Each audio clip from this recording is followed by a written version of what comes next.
All right.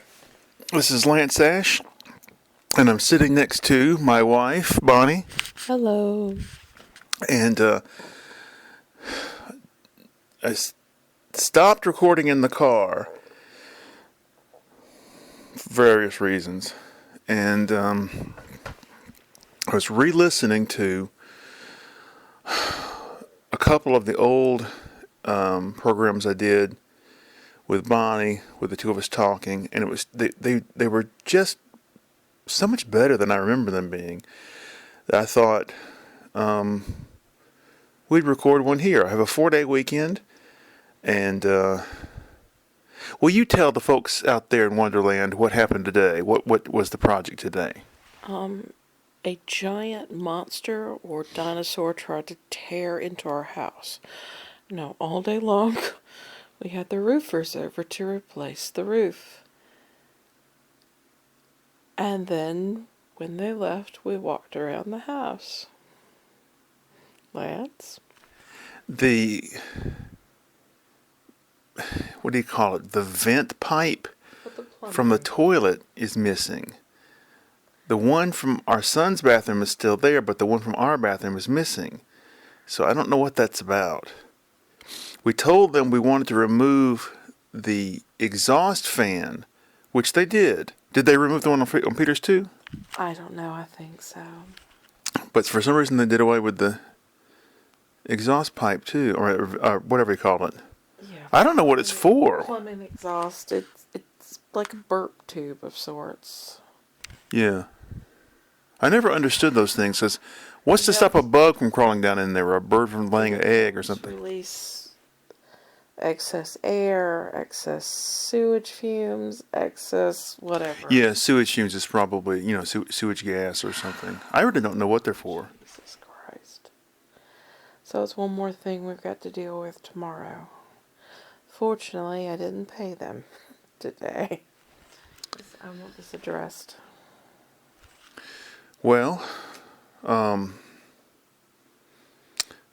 let's see what else has been going on. Oh, Jesus. Everything's been going on since December the 7th. We had a storm. It blew the rain sideways. It was such a bad storm. And that's when the roof suffered wind damage.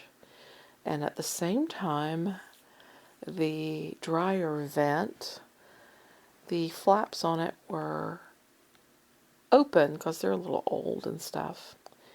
The rain blew in sideways, blew into the dryer exhaust tube, gathered water in there and blocked off the exhaust. And I discovered that when my dryer wasn't drying, it just kept everything wet, and I went outside and realized it's not blocked from miscellaneous. Nope, it was water. When I pulled it through, it was water. And so they came out, they looked at the roof, said we had wind damage. They paid about 75% of what we're going to end up paying, I guess, towards getting a new and better roof. And then the septic system backed up. And then we began to have some electrical problems. So we've had 2 porch lights replaced, 2 vanity lights replaced, and 1 went wonky today. And I don't know if it's because of the excessive pounding and shaking of the house from the roof, or if it's what it is.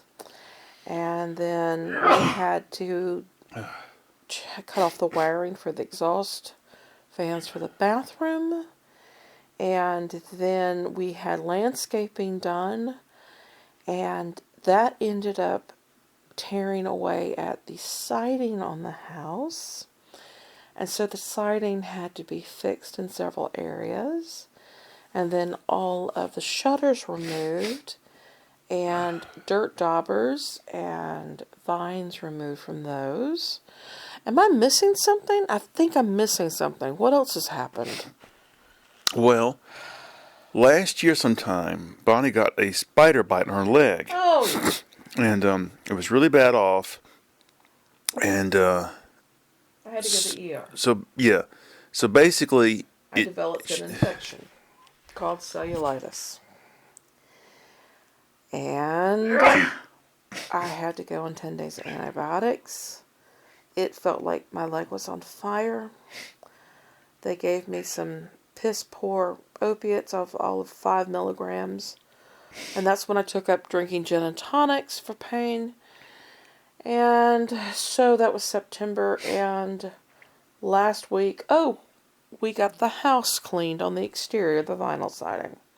So I went to walk around the house with the guy who did vinyl siding clearing. And I stepped into a mass of briars and got caught up into them.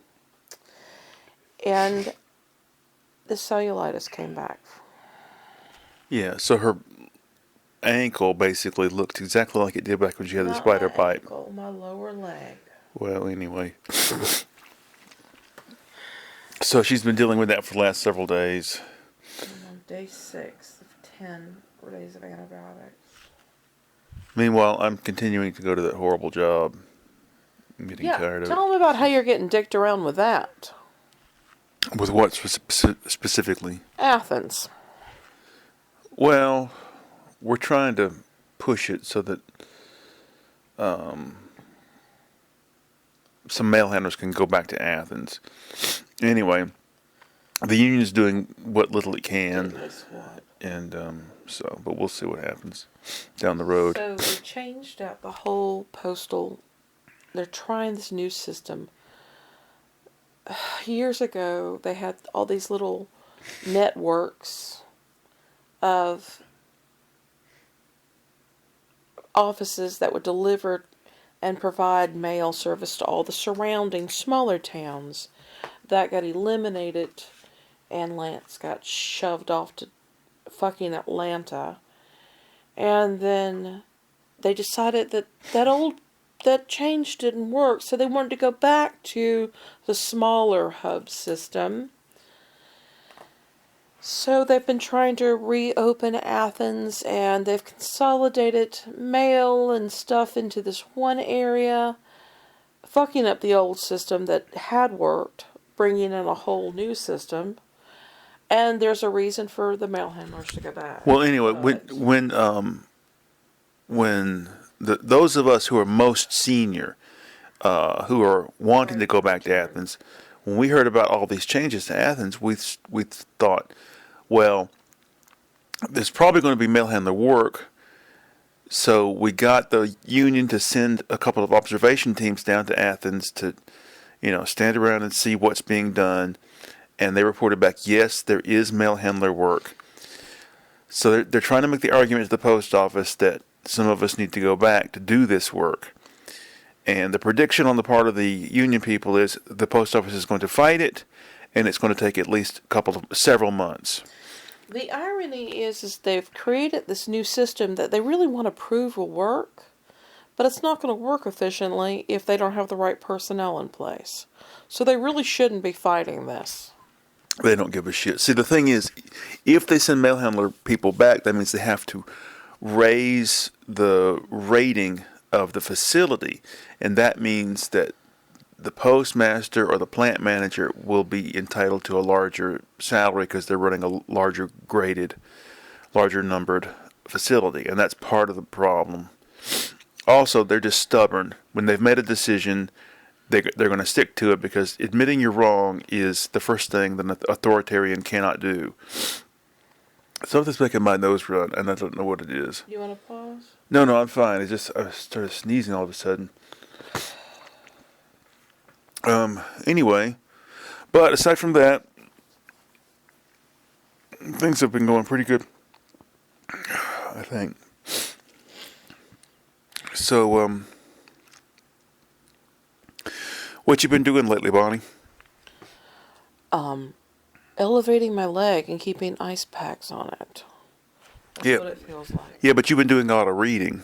Yeah, I have. I've gone through a 25 book series, and now I need more reading material. I really just, I'm worn out from this illness. and from all the stress of getting everything done around here.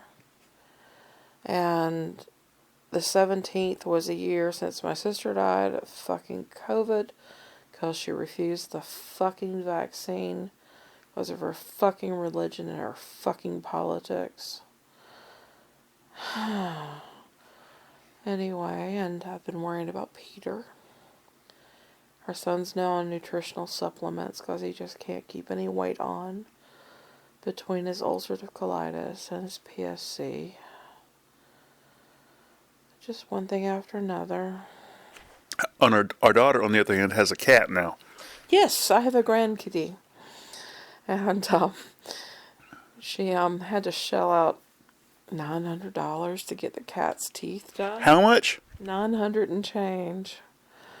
My folks gave her like 500 to help, and we gave her 100. And anyway, so I had to go pick up the cat while she was at work one day because of the surgery, and Kitty Cat had to come home with me.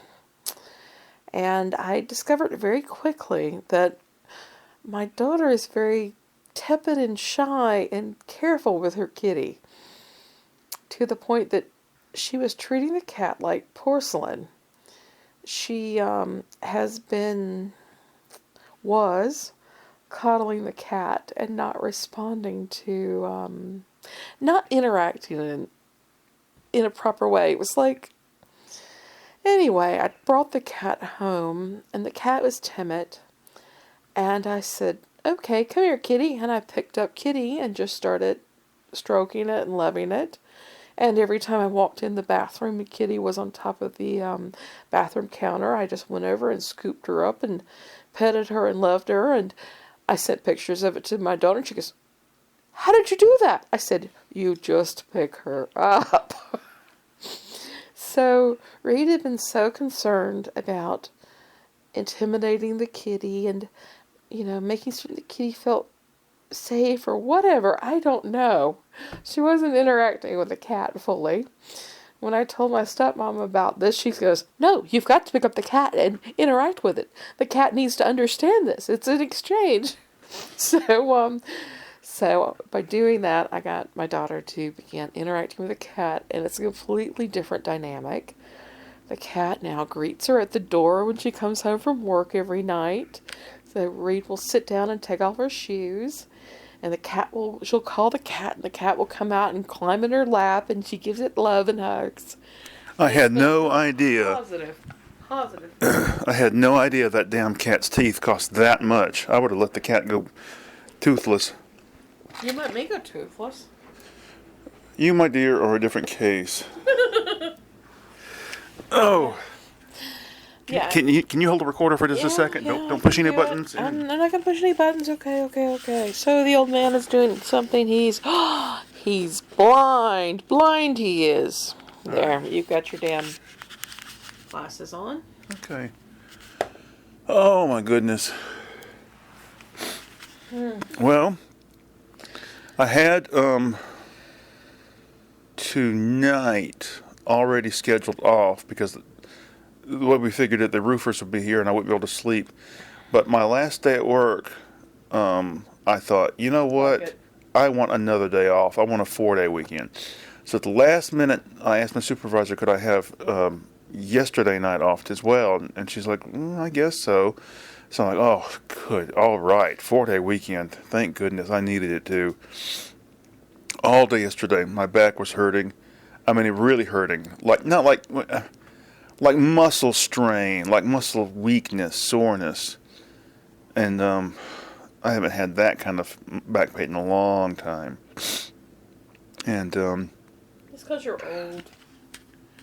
What did I go out for yesterday? Oh, those errands I had to run. I'm not talking about this morning. I mean, because I got some photographs taken. I'm really antsy to get out and walk around when it's a little bit warmer weather and take some photographs. Whereas I, on the other hand, have to wear these slip-on shoes and no socks because of this damn infection. It's driving me nuts. It got really cold today. Yeah, it did get cold. It was vicious, and those guys are up there working in that. fuck?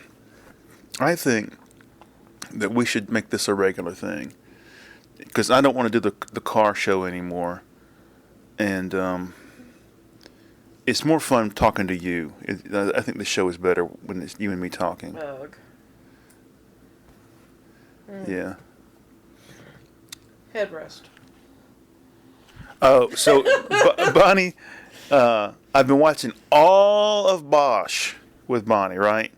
And one thing we've noticed is when he's riding in his cop car, sometimes the headrest is on the seat and sometimes it's not.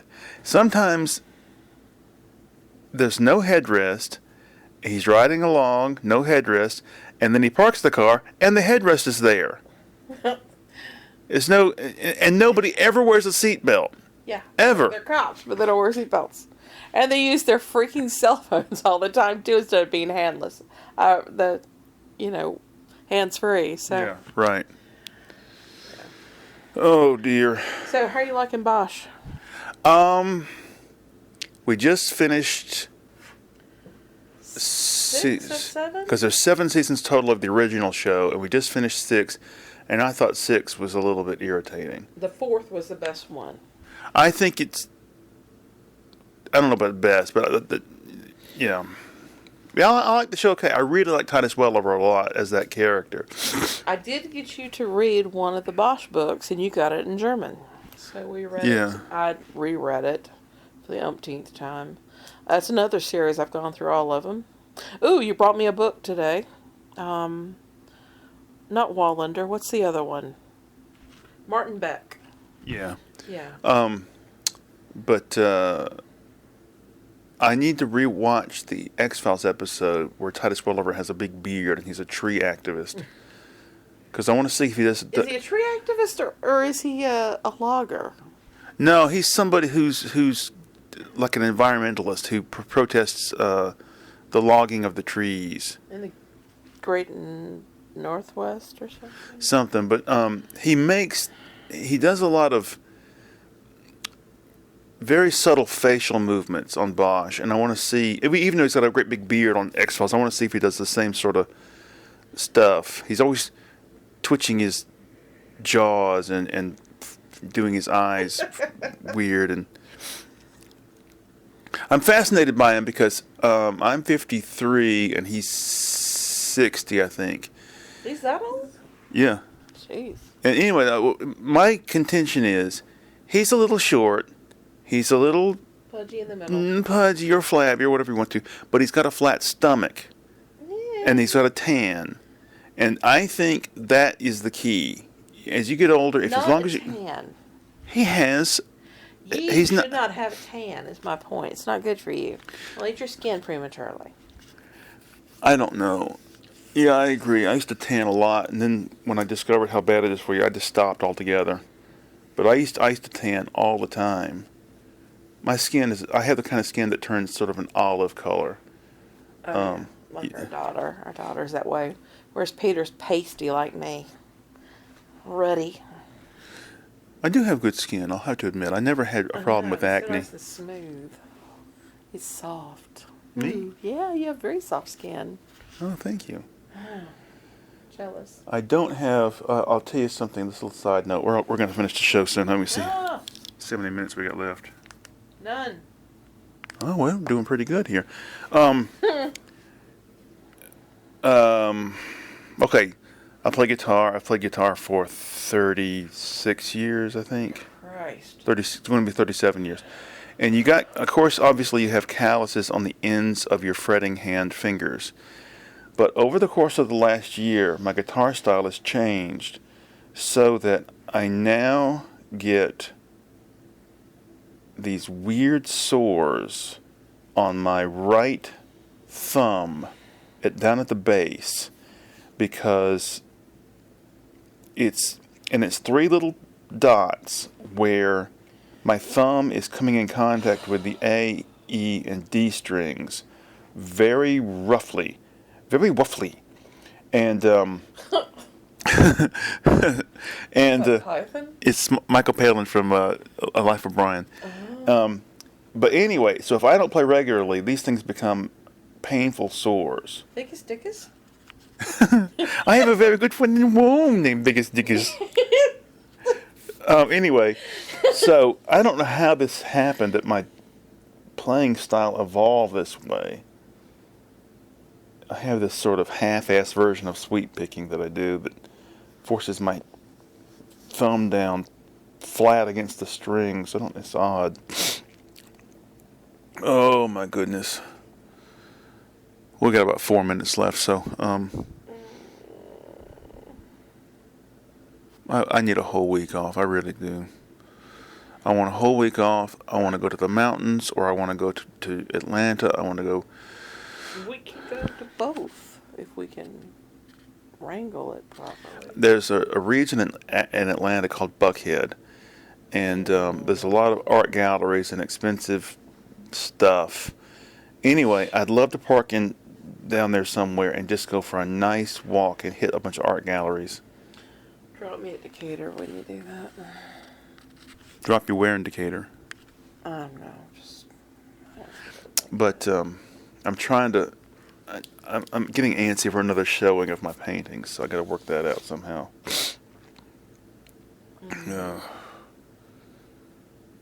As you get older, you begin to develop the habit of skipping over unpleasant thoughts because it's just not worth it. And when you begin to get worried, I'm not doing certain things that I should be doing, or certain things aren't happening, it can drive you crazy and put you in a bad mood, a tailspin, which will take you 2 or 3 days to get out of. And it's just better just to avoid it, ignore it, just skip over it. Oh, God. Here I am worried about that damn plumbing vent. Just don't think about it. You'll deal with it when the time is right. What is that alarm going off? Pill time? Bonnie's going to go get some pills. I think the show is better with you on it, talking. Because I really do, because I listened to some that we did about 2 years ago, and they were really good. Is it still going? Yeah, we got about 2 minutes here. I want to do a 23-minute show. Oh, okay, we're right on it. Okay, bye. You done? Bye. Okay. You said 23 minutes, right? All right, see you later. Bye-bye.